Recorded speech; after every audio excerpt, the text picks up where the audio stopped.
Cek 1 2 3. Bisa dengar suara saya?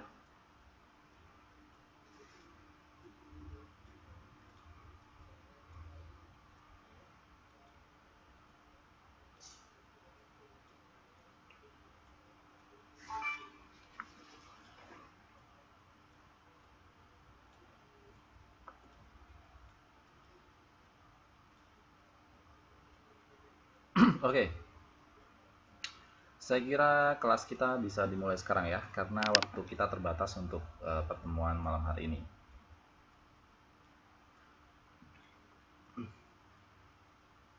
Untuk itu, saya mulai saja. Assalamualaikum warahmatullahi wabarakatuh. Ya, saya ucapkan selamat malam dan selamat datang kepada seluruh rekan-rekan siswa dan siswi program belajar kejar paket C kelas 11 semester 4 pada hari ini tanggal 12 Juni tahun 2017, hari Senin. Alhamdulillah kita masih diberikan kesempatan kemudian kesehatan sehingga pada malam hari ini kita bisa bertatap muka kembali ya di kelas sosiologi, dan malam hari ini kita sudah memasuki pertemuan yang ke-6 ya. Pertemuan ke-6 itu artinya satu kali pertemuan lagi kalian akan menghadapi ujian tengah semester. Jadi habis lebaran kalian akan melaksanakan ujian tengah semester ya, atau nanti ya kayaknya habis lebaran nanti satu kali pertemuan lagi, nanti itu jadwal tetapnya untuk melaksanakan ujian tengah semester begitu. Dan saya tidak ada utang ya, karena minggu kemarin saya sudah masuk selama 2 kali pertemuan. Pada saat 3 minggu yang lalu saya tidak bisa masuk, kemudian saya sudah ganti pertemuan yang kemarin. Nah, bagi teman-teman sekalian yang ketinggalan, kalian bisa cek lagi rekaman pembelajaran ya di playlist YouTube account saya ya, account YouTube saya. Kalian bisa cek di situ dan kalian bisa ulang-ulang lagi jika ada penjelasan saya yang mungkin dirasa penting dan tidak ada di dalam buku, atau kalau yang di dalam buku kalian bisa baca sendiri dan kalian bisa belajar sendiri begitu. Nah, hanya sekedar informasi bahwa seharusnya untuk setiap hari Senin ya, saya itu mengajar kalian jam setengah 11 ya, jam 22.20 ya, setiap 22.20. Karena dalam bulan Ramadan ini, bulan puasa ini Pak Dery nggak bisa, jadi di change ya, di change. Saya disuruh diminta untuk masuk di pertemuan awal, nanti setelah itu Pak Dery yang ngisi jam 10 malam ya. Jadi 1 jam saya nanti ngisi, kemudian dilanjutkan kelasnya oleh Pak Dery begitu. Itu selama bulan Ramadan, dan nanti setelah Lebaran pertemuan atau proses pembelajaran itu akan kembali ke waktu semula, jadi Pak Dery dulu baru saya begitu ya. Itu informasi yang saya sampaikan untuk mengawali kelas pada malam hari ini begitu. Baik, selama kurang lebih 40 menit ke depan atau 1 jam pelajaran sosiologi, kita akan belajar bab baru ya. Di sini bab 5 sudah saya tampilkan layarnya, yaitu tentang perkembangan kelompok sosial dalam masyarakat multikultural. Jadi kita masih membicarakan atau kita masih mendiskusikan tentang masyarakat multikultural. Ya, ini identik dengan masyarakat Indonesia yang memiliki banyak sekali kebudayaan. Ya, ternyata masyarakat multikultural yang ada di Indonesia ini memiliki perkembangan-perkembangan kelompok-kelompok sosial yang ada di dalamnya. Nah, apa saja dan bagaimana bentuk perkembangan-perkembangan kelompok sosial dalam masyarakat multikultural tersebut, nanti kita akan bahas dalam bab ini selama beberapa kali pertemuan ke depan. Begitu ya, teman-teman sekalian ya. Nah, untuk itu sebelum kita mulai pertemuan pada kesempatan malam hari ini, mari sama-sama kita buka kelas kita dengan berdoa menurut keyakinan dan agama kita masing-masing. Berdoa saya hantarkan.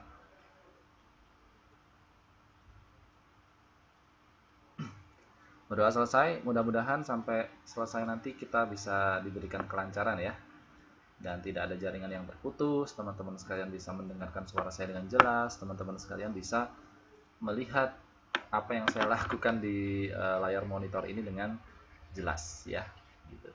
Dan saya ucapkan selamat datang bagi teman-teman yang baru hadir, selamat bergabung, dan silahkan menyimak dan serta memperhatikan apa yang akan saya sampaikan pada pertemuan sosiologi pada malam hari ini. Oke, gitu ya. Siap ya belajar ya? Oke. Dan jangan khawatir, nanti teman-teman sekalian seperti biasa, jika ada hal-hal yang perlu dipertanyakan, ada hal-hal yang belum jelas, silahkan nanti tinggalkan komentarnya di link chat di sini ya. Ya, jadi nanti akan saya bisa lihat secara langsung siapa yang menemui kendala atau ada pertanyaan terkait dengan materi yang saya sampaikan. Nanti saya akan lihat di sini dan saya akan segera respon ya. Gitu. Oke. Ya, sekali lagi saya ulangi bahwa malam hari ini kita akan membicarakan tentang perkembangan kelompok sosial dalam masyarakat multikultural ya. Oke. Dalam masyarakat multikultural ya, masyarakat yang memiliki banyak sekali kebudayaan-kebudayaan seperti masyarakat Indonesia ya, interaksi atau hubungan antara manusia satu dengan manusia lain, kelompok masyarakat satu dengan kelompok masyarakat lain, serta persaingan-persaingan ya atau kompetisi yang ada di dalam kelompok sosial itu sangat tinggi. Jadi kalau kita hidup dalam masyarakat yang dia memiliki kebudayaan yang multikultural atau yang banyak macam-macamnya jenisnya, tidak hanya 1, 2, 3 kebudayaan saja dalam satu masyarakat tersebut, di situ biasanya antara interaksi dan kompetisi itu sama-sama tinggi dalam kelompok sosial tersebut. Jadi persaingan, kemudian hubungan antara masyarakat di dalam kelompok masyarakat multikultural itu sangat tinggi. Dari interaksi dan kompetisi yang terjadi, maka akan menciptakan pola perilaku dan sikap serta perlakuan dari masing-masing kelompok ke kelompok lain yang mengarah pada proses integrasi sosial atau bahkan disorganisasi sosial. Artinya adanya interaksi dan kompetisi yang ada di dalam masyarakat tersebut itu akan membuat perilaku ya, pola perilaku serta sikap dari masing-masing kelompok itu semakin terintegrasi, artinya semakin bersatu gitu ya, atau bahkan tidak terintegrasi sama sekali. Seperti itu yang terjadi ya. Nah, proses integrasi atau proses penyatuan itu bisa terwujud bila ya pengertian masyarakat tentang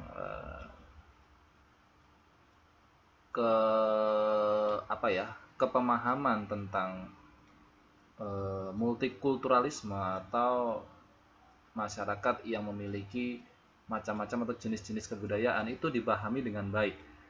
Nah, itu bisa terintegrasi ya. Jadi antara interaksi dan kompetisi itu bisa berjalan dengan baik. Tapi jika konsep multikulturalisme atau masyarakat itu tidak paham dengan baik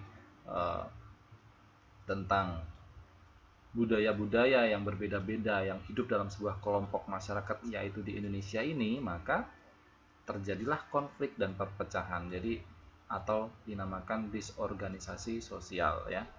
Nah, itu intinya ya. Inti yang akan kita pelajari pada malam hari ini. Jadi di dalam masyarakat multikultural itu akan ada interaksi dan kompetisi ya, hubungan manusia antara satu dengan yang lainnya serta persaingan-persaingan yang terjadi, yang itu mengakibatkan pola perilaku yang namanya integrasi dan disorganisasi. Integrasi itu terwujud bila masyarakat itu paham tentang konsep perbedaan-perbedaan kebudayaan yang banyak sekali yang ada dalam kelompok tersebut. Jika masyarakat tidak paham, maka terjadilah konflik dan perpecahan atau biasa disebut disorganisasi sosial. Nah, ini mari kita bahas satu persatu. Ya. Tadi sudah saya katakan ya, sudah saya sampaikan bahwa kita sama-sama tahu bahwa Indonesia ini memiliki wilayah yang sangat luas. Ya, dibandingkan dengan Taiwan, Taiwan tidak ada seperberapanya ya dari Indonesia. Paling bisa dilihat dari besarnya pulau Pulau Lombok atau Pulau Bali aja ya, sama gitu ya, gedenya dengan Taiwan. Itu bisa dibayangkan ya seperberapanya gitu ya. Nah, wilayah atau bentang alam yang sangat luas tersebut itu mengakibatkan juga jumlah penduduk Indonesia itu terpencar-pencar di seluruh pulau. Jadi pulau-pulau yang ada di Indonesia ini kan nggak cuma satu tuh, banyak ya, dari Sabang sampai Merauke ada pulau gede-gede yang bisa kita lihat dengan mata telanjang, atau kadang-kadang kita harus memperbesar peta baru kita lihat pulau kecil-kecil karena Indonesia ini memiliki puluhan ribu pulau ya.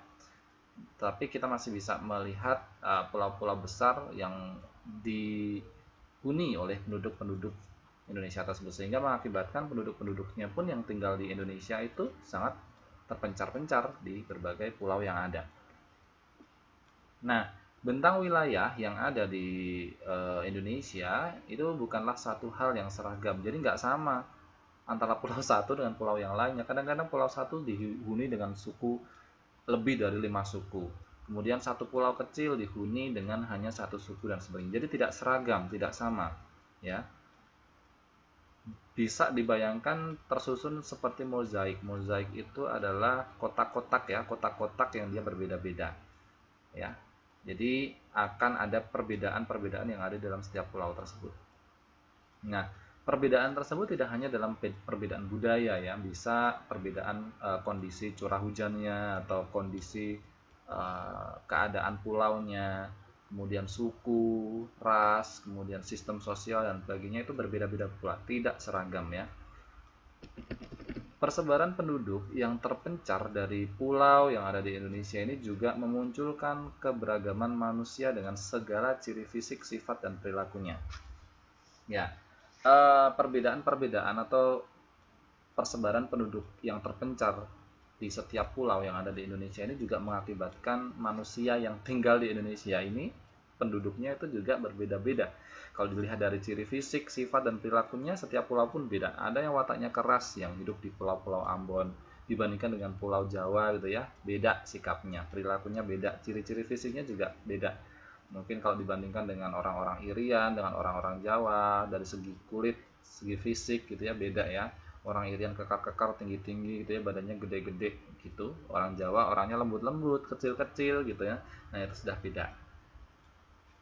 Tiap-tiap penduduk tersebut tinggal di lingkungan kebudayaan daerahnya masing-masing, sehingga di negara kita ini banyak terdapat ragam kebudayaan ya. Jadi ini yang menyebabkan juga bahwa Indonesia ini terdiri dari berbagai macam kebudayaan. Nah, kebudayaan yang ada di Indonesia ini antara daerah satu dengan yang lain itu juga berbeda. Ya, bisa dilihat perbedaan dari sistem sosial, cara bicaranya, cara pakaian, cara mereka mencari uang ya, bekerja gitu ya, adat istiadat dan lain sebagainya ya. Ini berbeda-beda juga. Jadi Indonesia ini sebenarnya negara yang kaya loh. Multikultural, tidak hanya multikultural, multiras dan sebagainya. Itu banyak sekali yang bisa digali dari Indonesia, dari kebudayaan, dari sistem sosial, pakaian, mata pencarian, adat dan sebagainya itu sudah kaya sekali. Oke. Membicarakan masyarakat yang multikultural, kita juga akan atau perlu mengetahui tentang unsur-unsur yang ada di dalam masyarakat. Nah, unsur-unsur tersebut itu berbeda antara satu daerah dengan daerah lain ya.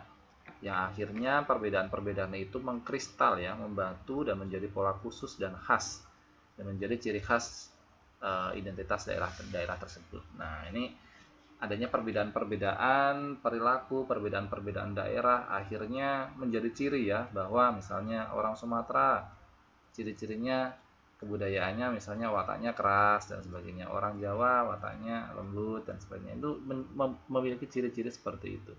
Kemudian Sumatera ciri-cirinya wilayahnya rawan ya, Jawa tidak. Nah, itu menjadi identitas. Jadi kalau ke Sumatera harus hati-hati gitu.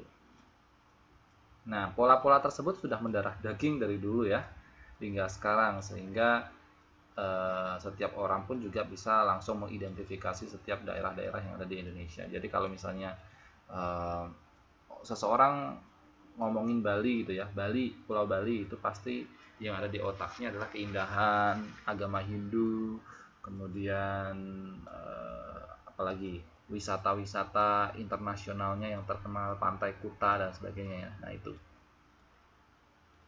Nah, keberagaman kelompok dalam hal ini, dalam buku ini ya, nantinya yang akan kita pelajari adalah dibagi atau didasarkan atas perbedaan-perbedaan yang ada seperti suku, ras, budaya, dan lain sebagainya. Nah, pada perkembangan selanjutnya, bila hal-hal tadi itu tidak disikapi dengan rasa toleransi, penghormatan yang tinggi terhadap kelompok lain justru akan memunculkan gejala dan sikap sosial yang mengarah pada disorganisasi sosial dan disintegrasi bangsa atau tadi perpecahan dan konflik.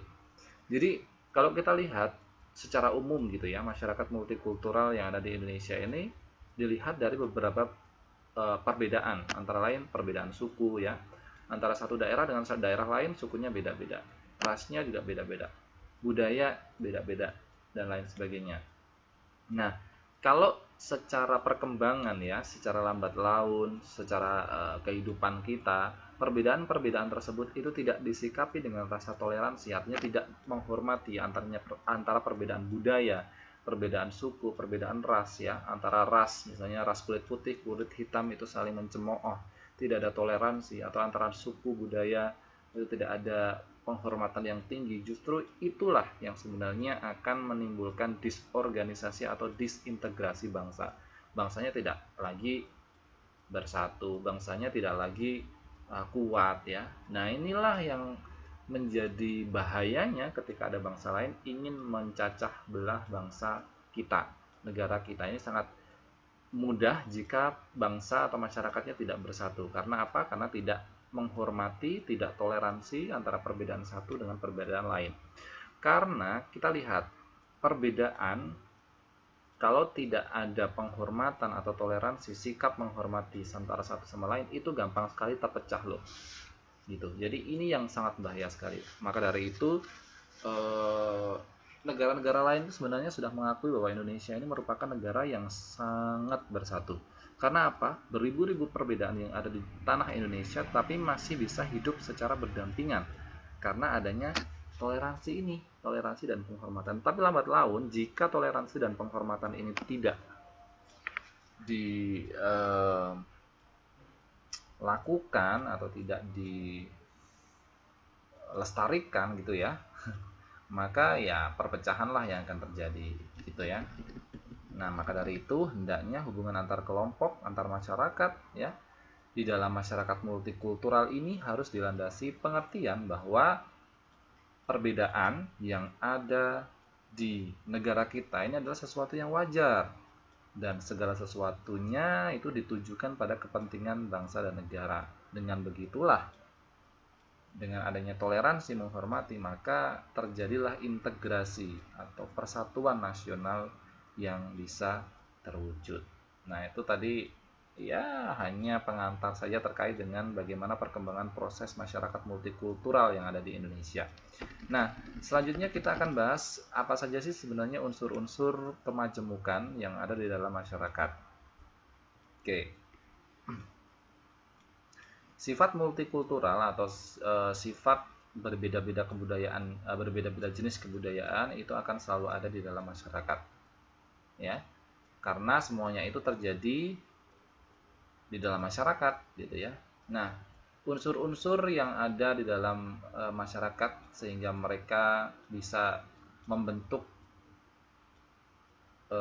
masyarakat yang multikultural antara lain adalah yang pertama ciri fisik ya, ciri fisik.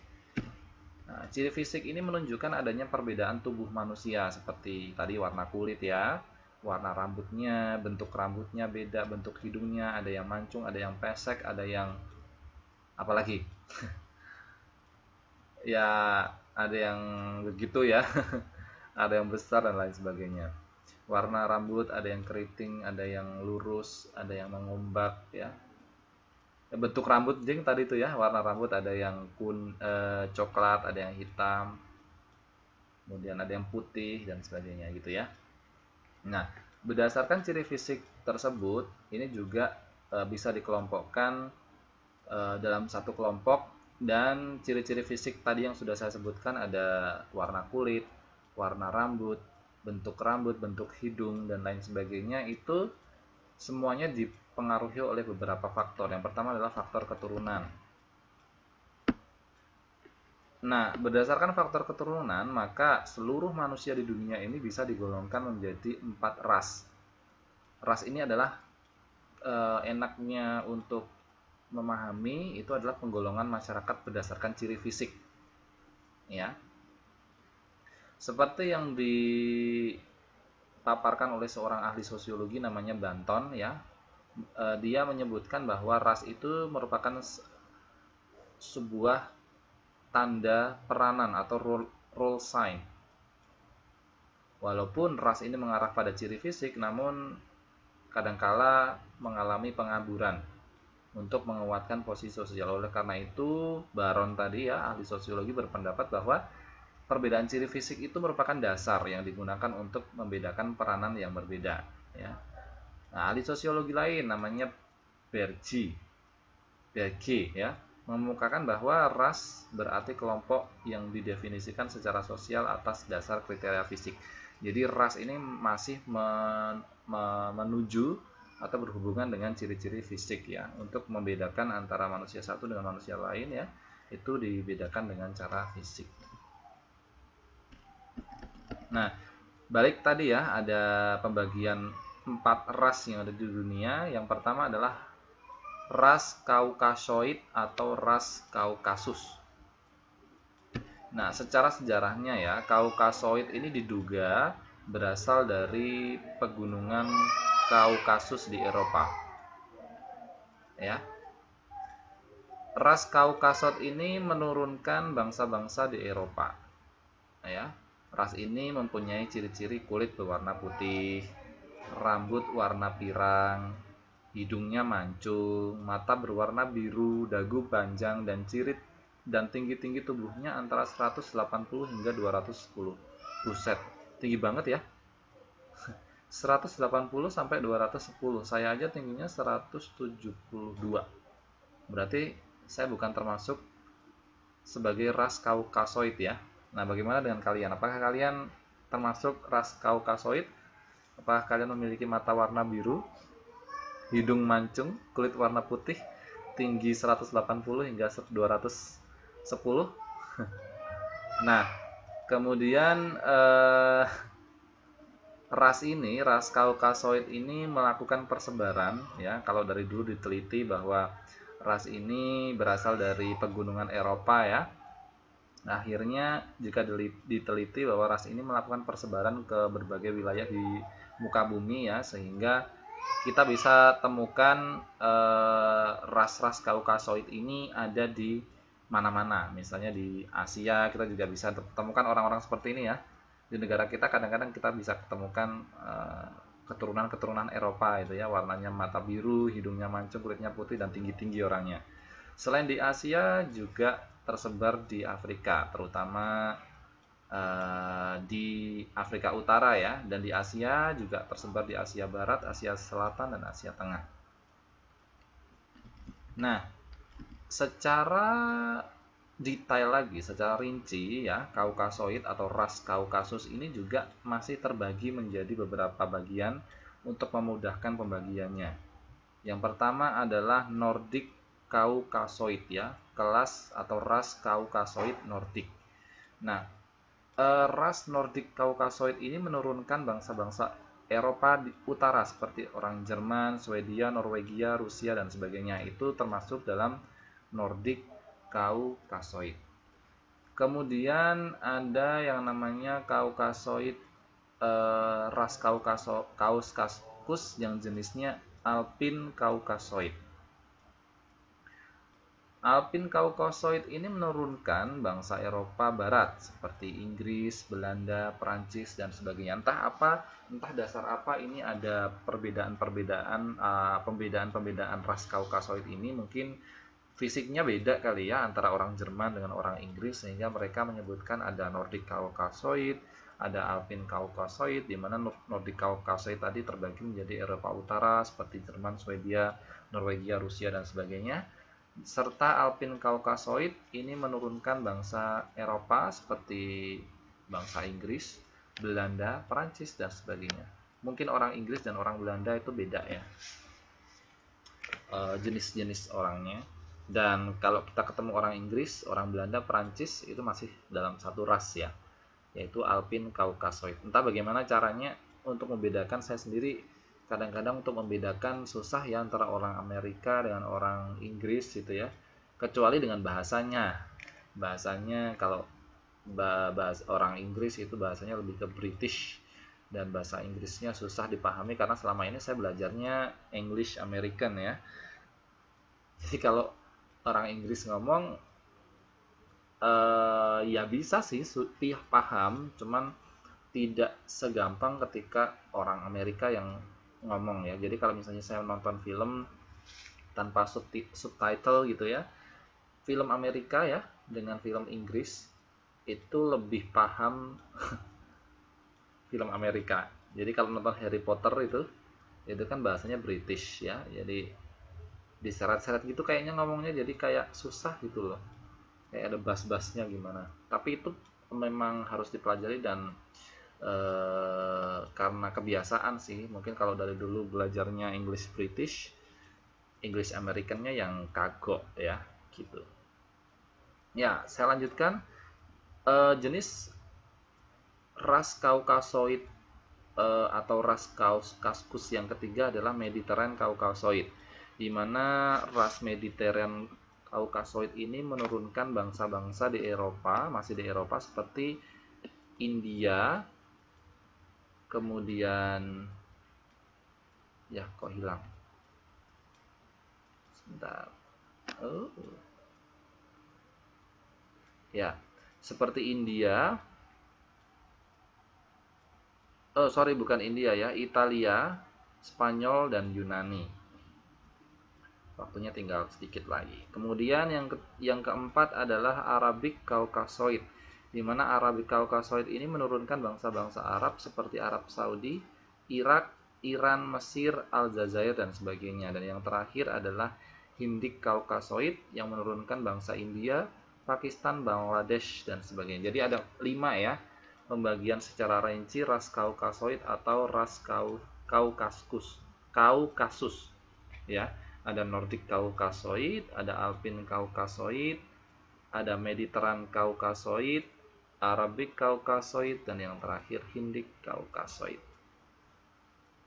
Oke, teman-teman sekalian, karena waktunya terbatas, ini tinggal 3 menit lagi. Ada yang mau ditanyakan sebelum saya tutup? Jadi kita hanya 1 jam ya belajar sosiologi. Mungkin kalian sudah ditunggu Pak Dery di kelas. Oh, kalian bukan termasuk ya? Ya jelas, karena kalian kan keturunan Asia Tenggara ya. Nanti akan kita bahas mana kategori ras yang kita miliki, jenis-jenis kriteria fisik yang kita miliki. Karena untuk malam hari ini saya kira sampai di ras Kaukasoid atau ras Kaukasus dulu untuk penjelasan masyarakat multikultural. Ya, Mbak Ika terlambat ya. Ini sudah mau habis kelasnya. Gini aja Mbak Ika, nanti bisa dicek rekamannya ya untuk ketertinggalannya. Jadi silakan nanti bisa ikut kelas selanjutnya di kelas Pak Dery. Ya, mungkin itu yang bisa saya sampaikan teman-teman sekalian untuk kelas malam hari ini. Jadi silakan nanti bisa enroll kelasnya Pak Dery ya.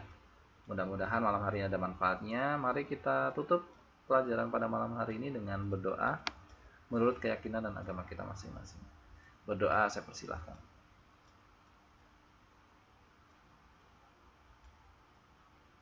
Ya, berdoa selesai. Dari saya kurang lebihnya mohon maaf. Silahkan, selamat menikmati dan selamat mengikuti kelasnya Pak Dery ya. Mudah-mudahan bisa lancar sampai akhir nanti. Oke, kita ketemu lagi di pertemuan besok malam di kelas Bahasa Indonesia dan PKN. Dari saya kurang lebihnya mohon maaf. Saya akhiri. Assalamualaikum warahmatullahi wabarakatuh dan selamat menunaikan kegiatan yang lainnya. Selamat malam.